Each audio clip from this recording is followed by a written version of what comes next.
Hello, dear student, how are you? I hope you will be safe at your home. So guys, listen me very carefully. पिछली classes में अपन ने पढ़ रखा है solid state, उसकी question वगैरह आप अटेंड कर लेना, कोई समस्या हो तो आप पूछ सकते हैं।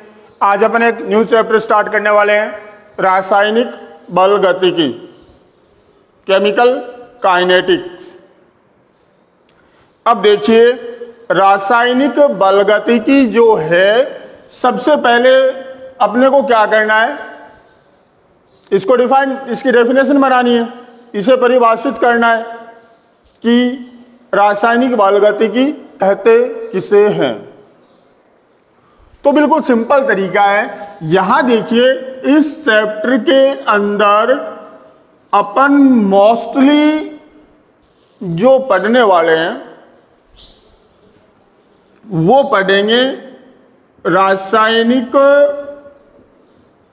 अभिक्रिया का वेग पढ़ेंगे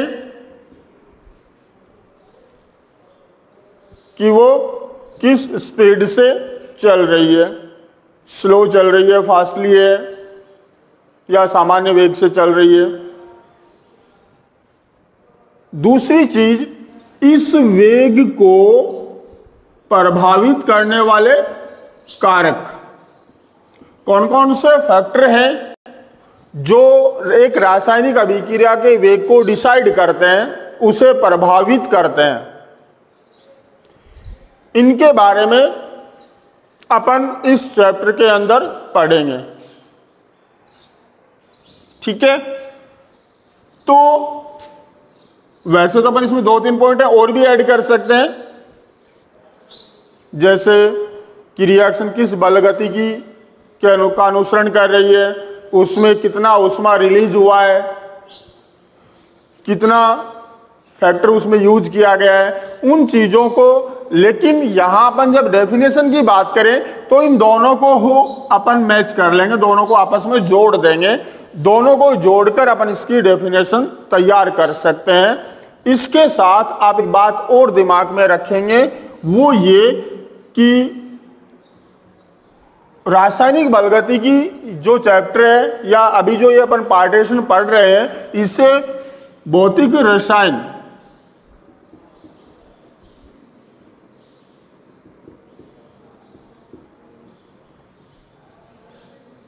ठीक है, ये जो हिस्सा है, ये जो चैप्टर है, ये कौन सी ब्रांच का है, भौतिक रसायन का है, फिजिकल केमिस्ट्री का है।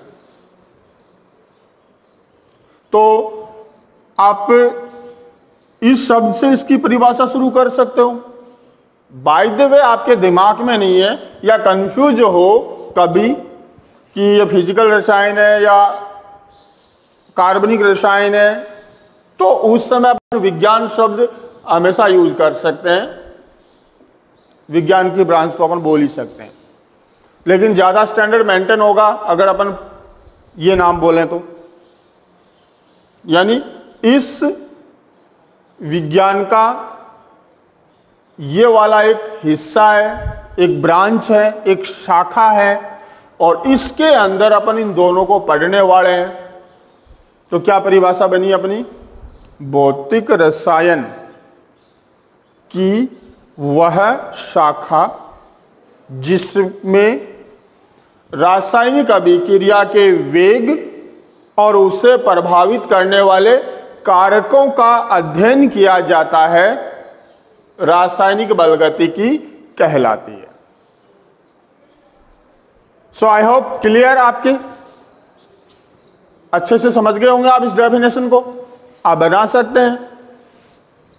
इसके बाद अपने पास आता है कि वेग के बेस पर टाइप ऑफ रिएक्शन, अभिक्रियाओं के प्रकार, और ये अभिक्रियाओं के जो प्रकार अपन ले रहे हैं वो किसके बेस पर ले रहे हैं, अभिक्रिया के वेग के आधार पर अपन बता रहे हैं। अब अभिक्रिया वेग पर अगर अपन डिपेंड करते हैं तो अपने पास टोटल जो रिएक्शनें बनती हैं, ये 3 टाइप की रिएक्शनें हैं। वेग से रिलेटेड। ठीक है, तो वेग के आधार पर आप रासायनिक अभिक्रियाओं को कितने भागों में डिवाइड कर रहे हो? 3 भागों में विभाजित कर रहे हो। पहला अपन इसमें बता सकते हैं कि काफी फास्टली रिएक्शन, तो इसको अपन नाम दे सकते हैं तीव्र अभिक्रिया, तीव्र वेग अभिक्रिया।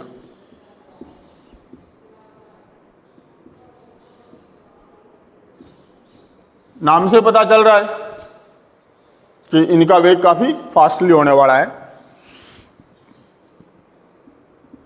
मंद वेग अभिक्रिया,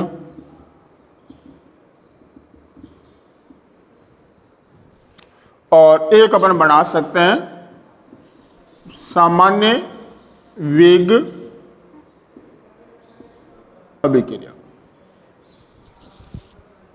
तो देखिए परिभाषा के अंदर तो कोई विशेष नहीं होगा, नॉर्मली जो नाम है उसी के अकॉर्डिंग अपन बना सकते हैं बिल्कुल सिंपल तरीके से। यानी इन अभिक्रियाओं का वेग क्या है? काफी फास्ट है। तो वे रासायनिक अभिक्रियाएं जिनका वेग बहुत अधिक होता है, अर्थात जो अल्प समय में पूर्ण हो जाती हैं, तीव्र अभिक्रिया कहलाती हैं। एग्जाम्पल की अगर मैं बात करूं तो सामान्यतः जो आयनिक समीकरण है, आयनिक कंपाउंड्स के जो समीकरण हैं, जो अवक्षेपण अभिक्रियाएं हैं, वो सारी क्या होती हैं? तीव्र अभिक्रियाएं होती हैं। तो जैसे अपन इसमें यूज कर सकते हैं सिल्वर नाइट्रेट प्लस इसके साथ मैं यूज कर सकता हूं पोटेशियम क्लोराइड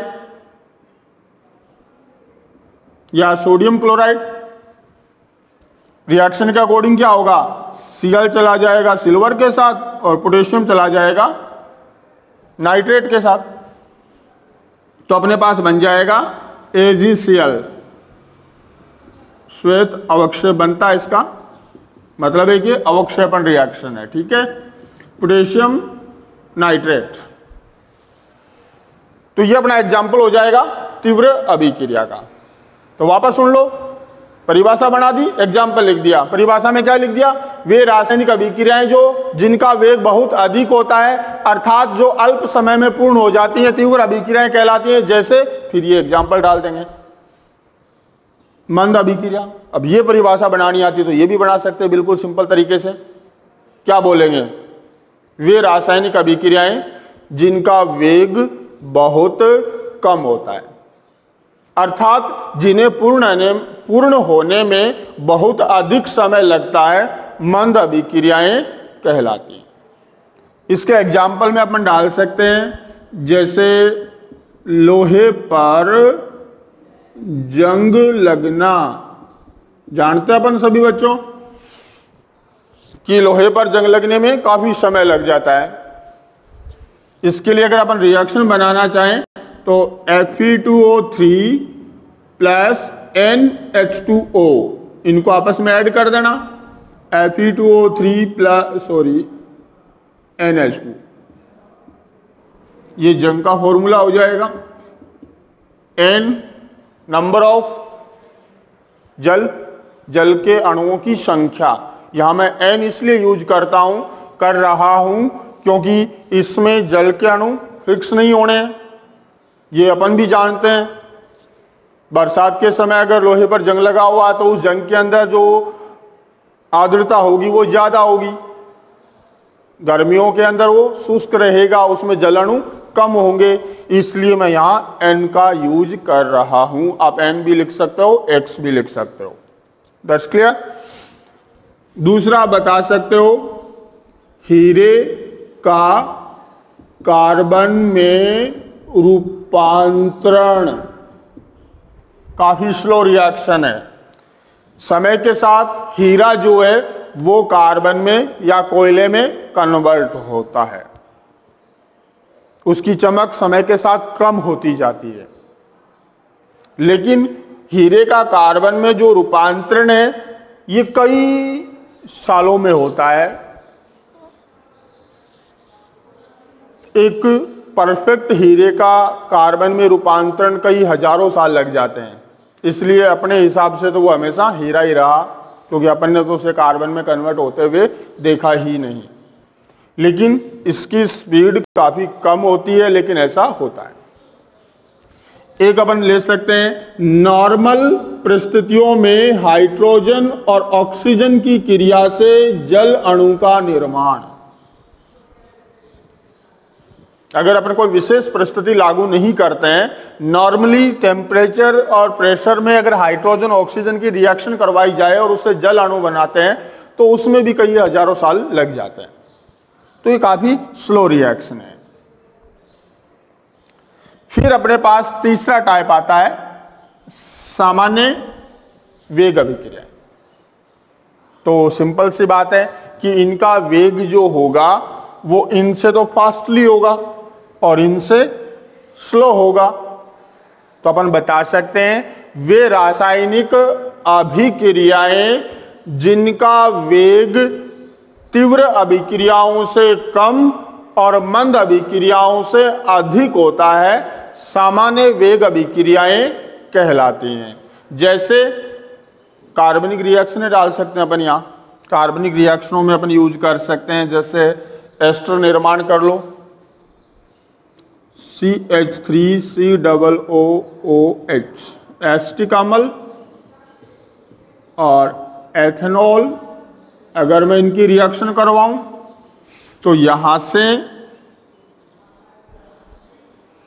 ये जल अणु में बाहर निकाल दूंगा,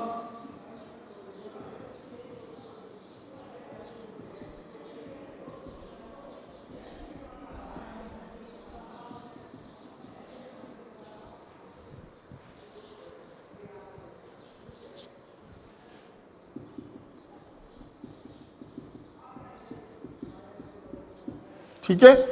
तो अगर अपन किसी एसिड उत्प्रेरक की उपस्थिति लें तो थोड़ी सी फास्ट हो जाएगी रिएक्शन। अगर ये उत्प्रेरक यूज नहीं कर रहे हैं तो ये रिएक्शन नॉर्मली वेग से हो जाती है। तो ये आप सामान्य अभिक्रिया के अंदर डाल सकते हो, सामान्य वेग रिएक्शन। तो मेरे ख्याल से आपका टॉपिक क्लियर हो चुका है। फिर भी कोई समस्या हो तो आप जरूर पूछते रहना। तो देखिए, रासायनिक बलगतिकी हो गया, वेग के बेस पर रिएक्शनों के प्रकार हो गए कि ये 3 प्रकार की हो गई।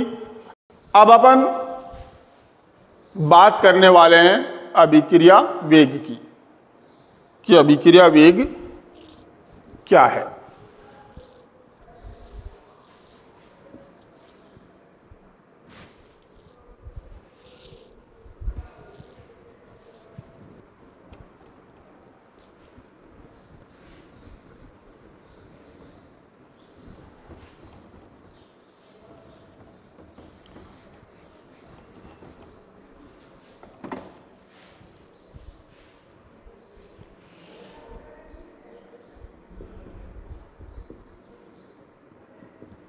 अभिक्रिया वेग, रेट ऑफ रिएक्शन जो है, इसको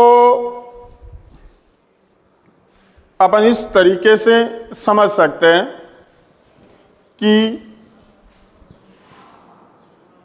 एक रिएक्शन की मैं बात करूं जिसमें आर रिएजेंट जो है ये पी प्रोडक्ट के अंदर कन्वर्ट हो रहा है।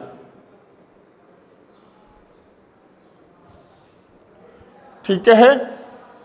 अब समय के साथ क्या होना है, देखिए मैं इस आर रिएजेंट के अणुओं की अगर बात करूं तो यहां मैं मान लेता हूं 3, 4, 5, 6, 7, 8, 9, 10, 11, 12, कुछ 16 कण मैंने यहां रिएजेंट के लिए।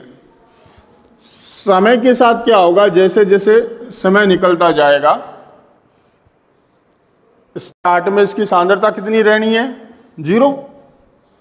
टोटल सांद्रता किसकी रहनी है, अभिकारक की। अब समय के साथ क्या होना है कि ये वाले जो अभिकारक अणु है वो किस में कन्वर्ट होना शुरू हो जाएंगे, उत्पाद में। जैसे 2 जुड़ गए आपस में और एक नई चीज बना, यानी एक प्रोडक्ट बना, तो यहां से 2 कण क्या हो जाने हैं, कम। 2 मान लेते हैं और यहां से कम हो गए तो यहां जुड़ जाएंगे, 2 और कम हो गए यहां बन जाएंगे। तो यहां देखिए अपन एक चीज देख रहे हैं कि समय के साथ इनकी सांद्रता में तो कमी हो रही है, माइनस हो रहा है, और इनकी सांद्रता समय के साथ बढ़ रही है।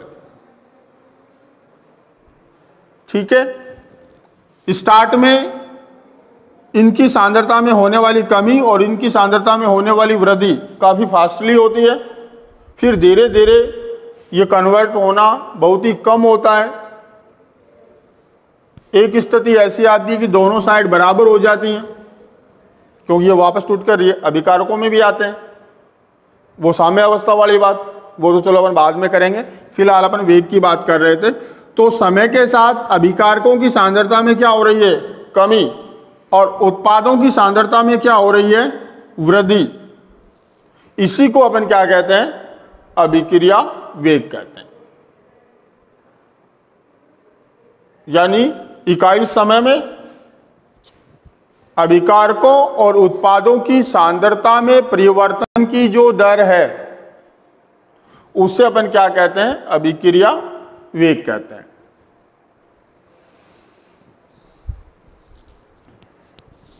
तो क्या परिभाषा बना सकते हैं अपन अभिक्रिया वेग की? रासायनिक अभिक्रिया के दौरान अभिकारकों की सांद्रता में कमी और उत्पादों की सांद्रता में वृद्धि की दर को अभिक्रिया वेग कहते हैं। अब देखिए,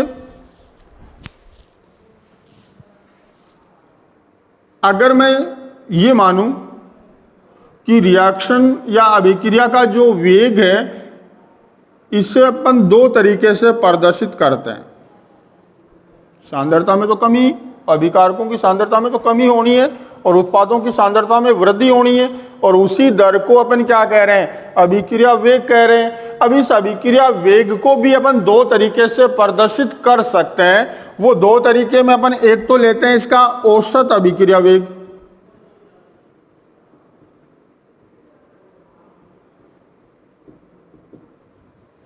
और एक लेते हैं अपन इसका तात्क्षणिक अभिक्रिया वेग।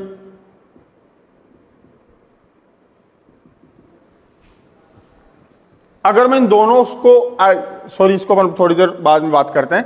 अगर अभिक्रिया वेग को मैं 2 तरीके से अलग अलग भी बता सकता हूं, अभिकारकों के बेस पर भी और उत्पादों के बेस पर भी, और दोनों को साथ में संयुक्त जैसे अभी अपने पहले बताया वैसे भी बता सकते हैं।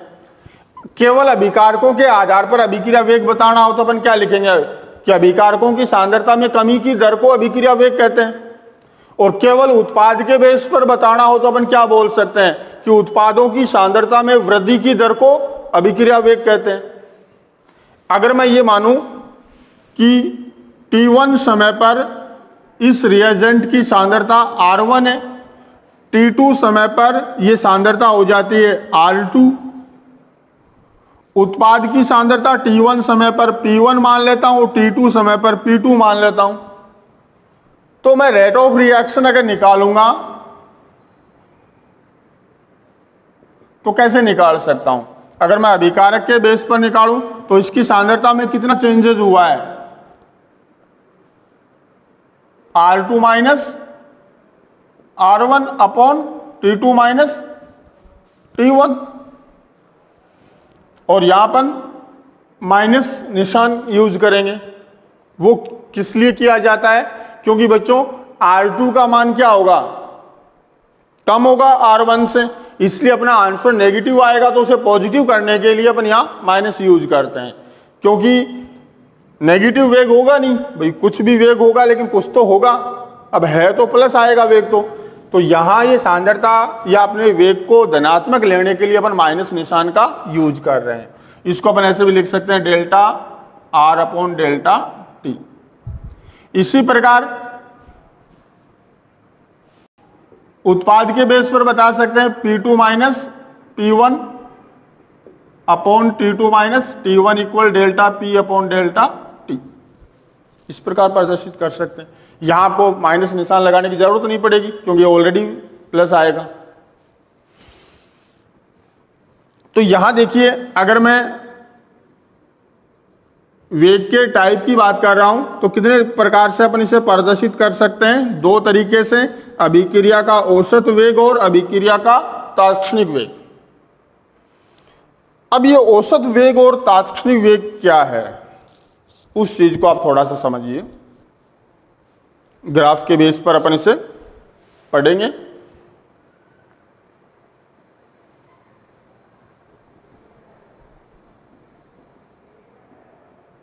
सांद्रता, समय। तो सबसे पहले तो आप इन ग्राफों को समझिए कि ग्राफ करते कैसे हैं अपन, किस तरीके से ग्राफ बनते हैं। यहां देखिए बच्चों, मैं समय ले रहा हूं और इस साइड सांद्रताएं हैं।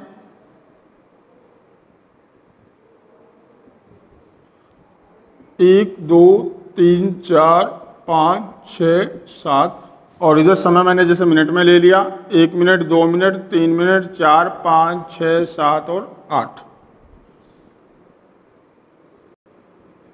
ठीक है। अब अपन ये माने कि पहले स्टार्ट में अपन ने जो रिएजेंट है उसकी सांद्रता 8 ले ली, तो इसका मतलब अपना अभिकारक की सांद्रता ये है। उत्पाद की सांद्रता क्या है? 0 है स्टार्ट में, क्योंकि उत्पाद तो बना ही नहीं है। अब अगले 1 मिनट की अगर मैं बात करूं,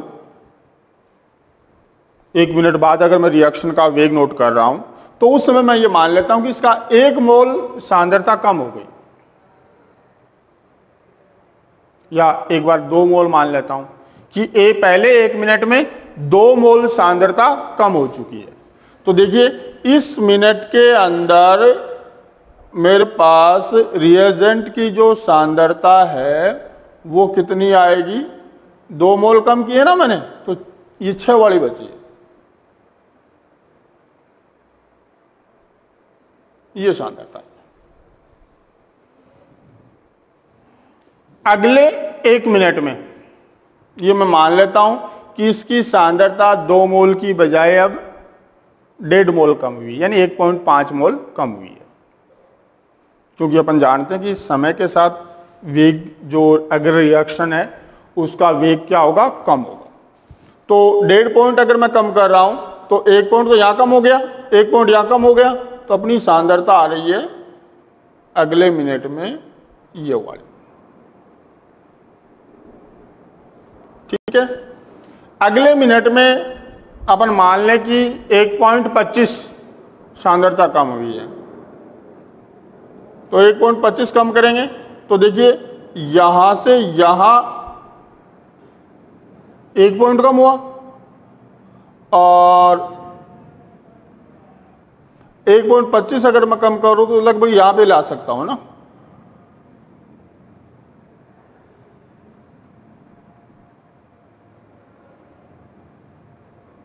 अगले 1 मिनट में 1 पॉइंट सांद्रता कम हुई, 1 मोल सांद्रता कम हुई है। तो 1 मोल सांद्रता अगर मैं कम कर रहा हूं तो मैं यहां पहुंचा सकता हूं इसे, लगभग आधे से ज्यादा।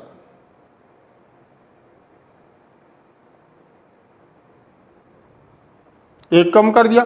अब की बार जैसे 0.75 कम कर रहा हूं तो 0.75 मेरे पास कहां आ जाएगी? 0.25 ये हो गया, 50 ये हो गया।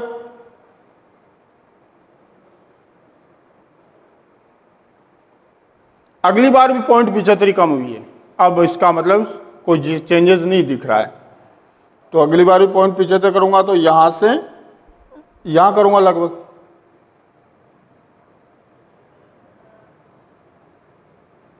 तो इस प्रकार देखिए मेरा जो ये ग्राफ है ये मेरे को इस तरीके से मिल रहा है, एक वक्र ग्राफ। अब ये एक वक्र ग्राफ किस चीज को इंडिकेट करता है या किस चीज को बताता है? ये बताता है कि समय के साथ सांद्रता में कमी हुई है, लेकिन वो कमी एक ही दर से या एक ही स्पीड से कम नहीं हुई है। स्टार्ट में वो कमी काफी फास्टली थी, फिर धीरे धीरे वो कमी क्या होती गई? कम होती जा रही है। कमी हो रही है, लेकिन कमी होने की जो दर है, जो स्पीड है, वो हमेशा एक जैसी नहीं है। एक तो इस प्रकार का वक्र ग्राफ ये अपने को ये बताएगा। अगर दूसरे ग्राफ की अगर मैं बात करूं, अगर मैं ये मान लूं कि प्रति मिनट, पहले 1 मिनट में 1 मोल सांद्रता कम हुई, तो इसका मतलब मेरी सांद्रता पहले 1 मिनट में कहां पहुंचेगी, यहां पहुंची। अगले 1 मिनट में वापस 1 कम हुई है, तो सांद्रता कहां पहुंची, यहां पहुंची। अगले 1 मिनट में वापस 1 मोल कम हुई है, तो अपनी सांद्रता पहुंची यहां। अगले 1 मिनट में वापस 1 मोल कम हुई है, तो सांद्रता पहुंची यहां। अगले 1 मिनट में वापस 1 मोल कम हुई है, तो सांद्रता पहुंची यहां। यानी स्टार्ट से लेकर लास्ट तक अगर एक जैसी स्पीड से सांद्रता में कमी हो रही है, तो अपना वक्र या ग्राफ कैसा बनेगा, एक स्ट्रेट लाइन आएगी, एक सीधा ग्राफ बनेगा। समझ गए बात को, ग्राफ किस तरीके से बनते हैं। वक्र ग्राफ बन रहा है और हमेशा ऊपर से नीचे आया है, तो इसका मतलब समय के साथ सांद्रता में कमी आई है, लेकिन वो कमी जो है वो एक ही स्पीड से नहीं हुई है, कब स्टार्ट में ज्यादा फिर कम कम कम, इस प्रकार। और अगर स्ट्रेट लाइन आ रही है, इसका मतलब वो बता रही है कि आपकी जो सांद्रता में कमी आई है वो एक ही स्पीड से चल रही है। और यदि किसी के लिए इस प्रकार से कोई ग्राफ बन जाए, तो ये क्या बताएगा कि कभी कमी हुई कभी वृद्धि, कभी कमी कभी वृद्धि। तो इस तरीके के वक्र बनते हैं या ग्राफ बनते हैं, सॉरी। तो समझ में आ गया होगा आपके कि किस तरीके से ग्राफ बनाए जाते हैं। अब क्या होता है कि औसत वेग की अगर मैं बात करूं, तो इसके अंदर अपना ग्राफ किस तरीके का बनेगा, वक्र ग्राफ। समय के साथ सांद्रता में जो कमी आ रही है वो एक जैसी नहीं है। इसको आप इस तरीके से समझ सकते हो कि एक अभिक्रिया का वेग पहले 5 मिनट में अगर अपन ज्ञात कर रहे हैं और उस समय अगर एक ही स्पीड से कम नहीं हुआ है, तो वहां आप उसका एग्जैक्ट वेग कौन सा था वो नहीं बता सकते, वहां आप उसके लिए औसत वेग का यूज करोगे। और अभिक्रिया का जो वास्तविक वेग होता है किसी क्षण पर या किसी समय पर, उसे अपन क्या कहते हैं, उसका तात्क्षणिक वेग कहते हैं।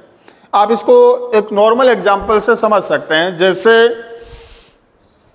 अपन मान लो कि बाड़मेर से जोधपुर जा रहे हैं किसी गाड़ी में, ठीक है।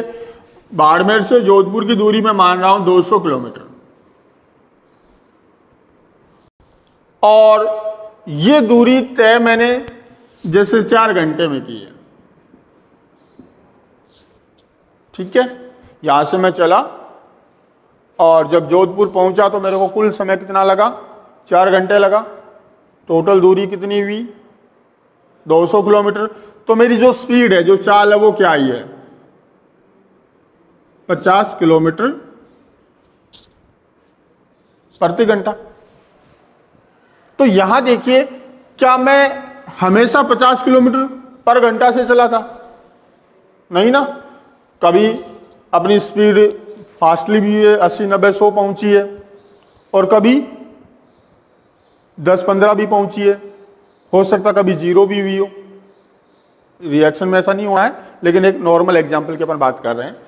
तो यहां देखिए, ये जो 50 किलोमीटर पर घंटा, ये मेरा कौन सा वेग कहलाएगा, एवरेज वेग कहलाएगा, औसत वेग कहलाएगा। अगर आप इस स्पीड से चले हो और इतना समय आपको लगा है ये दूरी तय करने में, तो बच्चों ये आपका कौन सा वेग होगा, औसत वेग होगा, एक एवरेज वेग होगा। ये आपका वास्तविक वेग नहीं है। और यदि सफर के दौरान मैंने आपको कॉल किया कि बेटा अभी कहां पे हो आप, आपने बताया कि सर वहां क्या स्पीड चल रही है आपकी, आपने स्पीडोमीटर देखा गाड़ी का और कहा कि सर फिलहाल मैं 80 किलोमीटर पर घंटा चल रहा हूं, तो वो वेग आपका कौन सा होगा, तात्क्षणिक वेग होगा। वो वास्तविक वेग है आपका उस समय का, और ये वाला आपका एवरेज वेग है, औसत वेग। तो बच्चों ये थोड़ा पढ़ना ध्यान से, इन दोनों वेग पर अपन नेक्स्ट क्लास में चर्चा करेंगे और इसे पढ़ेंगे। ठीक है, धन्यवाद।